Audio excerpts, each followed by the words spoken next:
à la découverte des hommes qui ont les seins, des hommes qui ont les lolos, d'accord, des hommes qui ont un muscle pectoral un peu trop développé. Nous parlons dans cette vidéo de la gynécomastie. Qu'est-ce que c'est exactement? Quelles sont les causes et surtout comment en venir à bout? C'est en exclusivité sur Nutrition TV.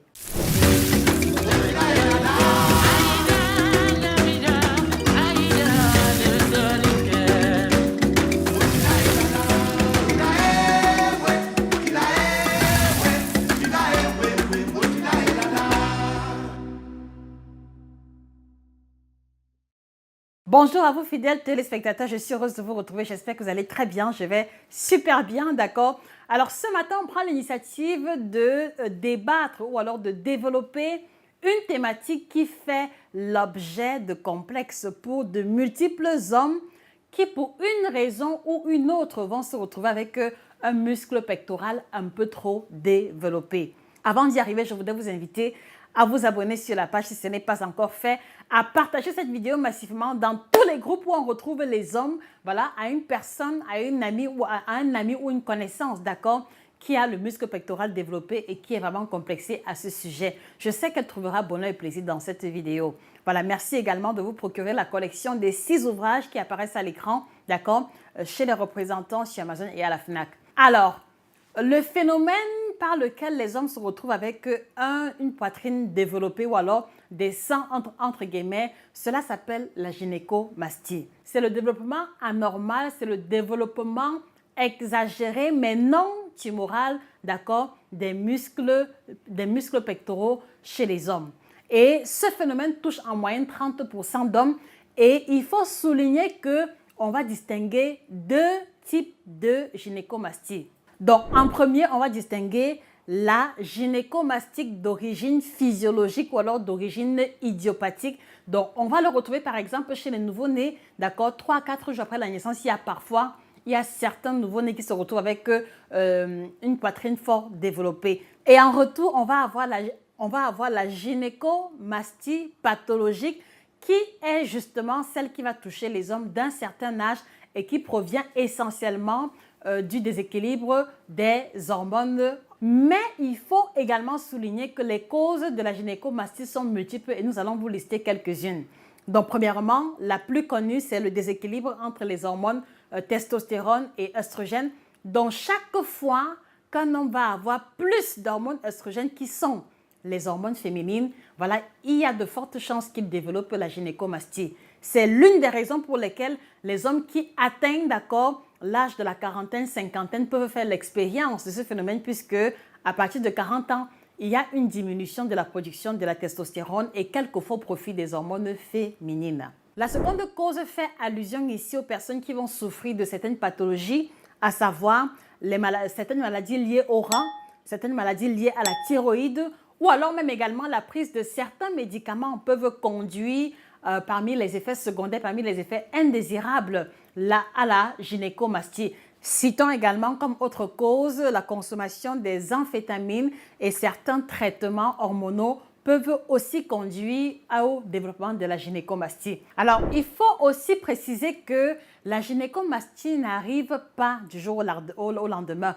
Elle commence toujours avec des signes précurseurs et nous allons vous présenter quelques-uns, d'accord, qui sont assez indicateurs ou qui devraient attirer votre attention si jamais vous avez déjà ces symptômes-là ou si jamais votre enfant ou les personnes qui vous entourent développent les mêmes symptômes.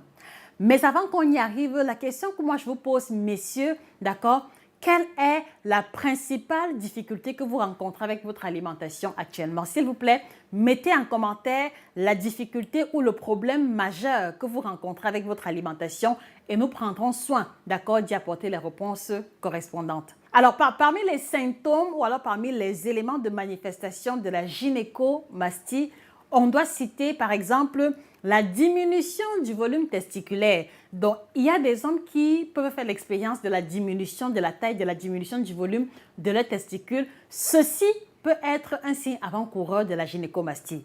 En second lieu, et là ça concerne beaucoup plus les adolescents, la puberté retardée, si un jeune homme a 17-18 ans et qu'il n'a pas encore manifesté le caractère sexuel masculin, c'est peut-être l'occasion de s'inquiéter et il y a beaucoup parmi eux qui se retrouvent très souvent, d'accord, avec une poitrine un peu développée.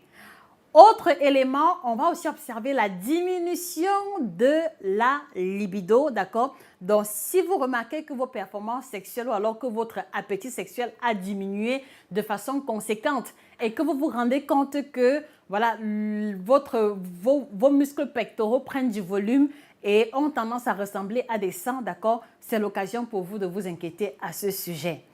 Alors, l'autre élément également, si vous observez un écoulement au niveau du mamelon, d'accord, un écoulement à ce niveau, si vous faites l'expérience d'une perte de cheveux, si vous faites l'expérience d'une diminution du volume de vos muscles et que vous vous rendez compte que vous prenez le poids de manière accélérée, voilà les quelques symptômes ramassés vraiment qui devraient attirer votre attention et qui sont les éléments par lesquels la gynécomastie se manifeste très souvent.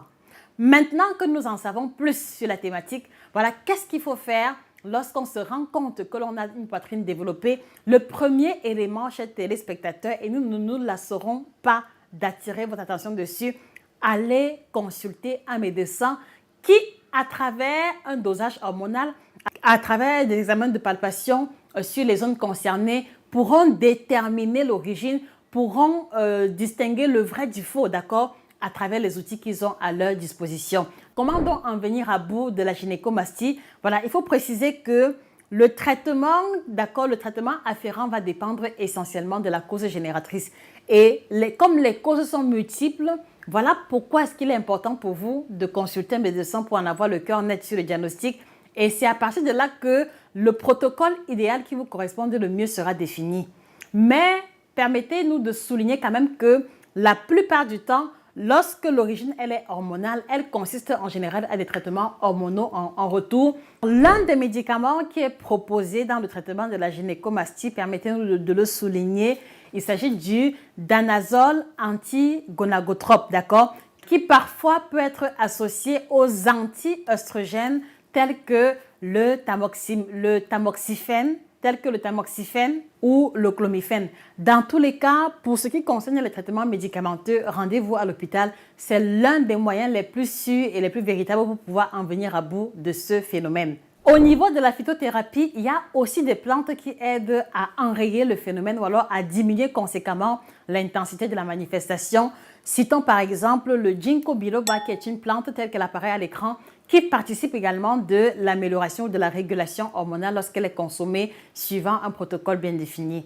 On a aussi la feuille fraîche, d'accord, de la paille d'avoine qui est également une des plantes utilisées pour pouvoir en venir à bout de la gynécomastie.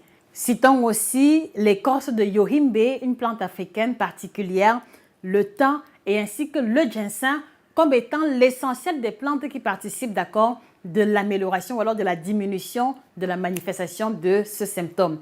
Mais il faut aussi que nous précisons, et c'est l'une des raisons pour lesquelles on a gardé ça pour la fin, il faut que nous précisions que la qualité de l'alimentation influence énormément, d'accord, quant à la manifestation de la gynécomastie chez certaines personnes. Donc, une alimentation qui est trop raffinée, avec beaucoup trop de pain blanc, avec beaucoup trop de jus gazeux, avec beaucoup trop de hamburgers, de produits industrialisés, d'accord, de produits du commerce, de produits d'élevage en vrac, d'accord, où en général les hormones sont injectées, d'accord, aux animaux, par exemple les poulets, par exemple les vaches, d'accord. Vous devez comprendre que si vous consommez énormément les aliments ou alors les produits non bio qui proviennent de cet élevage de masse, il y a aussi de fortes chances que, avec le temps, d'accord, année après année, que vous accumuliez en vous ces hormones qui proviennent des animaux, voilà, et qui s'est retrouvée dans votre nourriture parce que vous consommiez ces aliments-là. Donc, il est important, d'accord, de veiller à limiter autant que possible la consommation des animaux provenant de l'élevage de vrac, surtout si des médicaments à forte dose ont été utilisés pour leur élevage. Mais puisque nous ne pouvons pas avoir la traçabilité à chaque fois, l'idéal serait peut-être de se tourner vers les aliments ou les produits biologiques qui garantissent jusqu'à un certain niveau, un degré moindre de ces substances utilisées dans l'élevage. L'autre alternative également va consister pour vous à débarrasser de votre alimentation vraiment de manière systématique la consommation ou alors les classes alimentaires beaucoup trop transformées. Donc, si vous consommez les aliments tels que le pain de mie, d'accord, les jus gazeux, si vous consommez beaucoup de fast-food, si vous mangez beaucoup à l'extérieur, et que dans le même sillage, vous consommez très peu de fruits, très peu de légumes, vous ne prenez pas de boissons antioxydantes. Voilà également des facteurs qui peuvent participer d'amplifier le phénomène si jamais vous êtes prédisposé.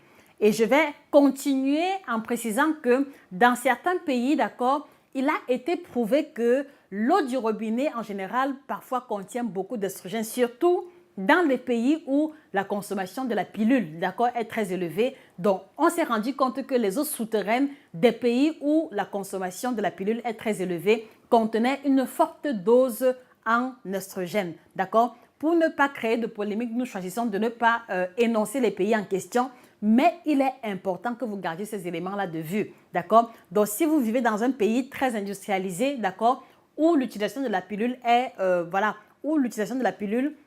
se fait à haute échelle, c'est peut-être l'occasion pour vous de filtrer l'eau que vous prenez si vous utilisez l'eau du robinet ou alors de vous tourner vers l'eau minérale de source comme eau de consommation. Cela vous aidera énormément à ne pas accumuler dans votre organisme les résidus d'œstrogènes qui créent un déséquilibre hormonal chez les hommes et qui les poussent, d'accord, à avoir une faible libido et à développer des caractères sexuels féminins parmi lesquels la gynécomastie. Et au-delà de cela, toujours dans le sillage de l'alimentation, on va encourager les hommes qui développent les signes de la gynécomastie à trouver le moyen de capitaliser dans leur alimentation ces classes alimentaires-là, ces groupes alimentaires qui participent de l'augmentation rapide de la testostérone. Parce que vous devez comprendre qu'un homme qui produit la testostérone à haute échelle, d'accord, a de fortes chances de ne pas souffrir ou de ne pas développer la gynécomastie dans la mesure où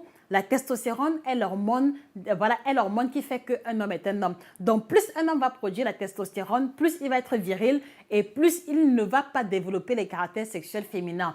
Et parmi les aliments qui permettent l'augmentation de la testostérone, on va citer ici les aliments riches en zinc, d'accord, parmi lesquels le poisson, les œufs, les fruits de mer en général contiennent beaucoup de zinc à l'intérieur. Autre aliment, vous avez le curcuma. Autre aliment, vous avez également tout ce qui va être substances antioxydantes, telles que la betterave, la consommation des fruits et légumes qui ont une forte coloration prononcée. Et enfin, on va aussi avoir la consommation de l'huile de poisson, d'accord, qui va aussi participer de l'augmentation de la production de la testostérone. Bref, la catégorie des aliments qui participent de l'amélioration de la libido masculine est énorme et vous allez trouver ces informations complémentaires et bien plus détaillées dans l'ouvrage qui apparaît à l'écran « Performance sexuelle au top », un ouvrage de 400 pages qui a été mis sur pied en perspective d'aider les hommes d'accord de pouvoir améliorer leur libido et leur santé à partir de l'alimentation. Je vous encourage, si vous le souhaitez, à vous procurer cet ouvrage à titre préventif ou alors à titre curatif si jamais vous avez déjà des soucis de libido. Et au-delà de la gynécomastie, d'accord, au-delà des aliments riches en testostérone, vous trouverez dans cet ouvrage toutes les informations pour vous libérer de l'éjaculation précoce, pour vous libérer de l'impuissance sexuelle, du manque d'érection, de l'érection molle ou alors de la faiblesse sexuelle tout simplement, et même également des aliments qui aident à booster la production du volume de sperme. Je vous encourage à vous le procurer, vous le trouverez sur Amazon, à la FNAC et chez nos représentants, et vous trouverez également les compléments alimentaires libido tels qu'ils défilent plus bas en dessous de l'écran chez nos différents représentants. Donc, vous avez des soucis en particulier, vous souhaitez une écoute gratuite ou alors un counseling, merci de nous contacter via email ou alors à travers le numéro qui apparaît à l'écran. C'était Josica, votre grande passionnée en alimentation. Merci pour votre attention. Merci de partager cette vidéo, d'accord? Et on se dit à très prochainement pour une autre vidéo aussi intéressante. Au revoir les amis.